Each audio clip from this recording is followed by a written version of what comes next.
Kujang block अंतर्गत पानपुली निकटस्थ मल्लीपुरा ग्राम में बाउंश नाहाकी आनी पूजा कमिटी तरफ महाडंबर राहस पूजा आरंभ होइछि।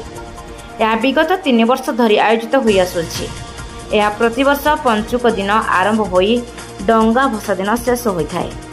प्रति थर भली एथर मध्य मल्लीपुरा ग्रामर ग्रामवासी माने मिसी पूजाटी को बहु धूमधाम रे पालन करिसंती। पूजा पूर्वर पूजा कमिटीर समस्त सदस्य मिलमिशि राहस पाई ठाकुर दांडटी को सुंदर भाव में साजसजा करने सहित निज निज मध्य अर्थ आदाय करी खूब सुंदर भाव में डेकोरेशन करथिले। पूजा 31 तारीख दिन आरंभ होइतबा बेले 3 दिन धरी कीर्तनिया बालांक ठारू हरिराम संकीर्तन पूजार माहौल टीकू आहुरी सुंदर करिछि। 5 तारीख विसर्जन सारिबा परे पूजार समस्त सदस्य माने एवं मल्लीपुरार समस्त ग्रामवासी भात और घांट खाई छाड़ खाई मनाइथिले। जगतसिंहपुर जिलार ओमदास का रिपोर्ट, रूपाथालिया न्यूज।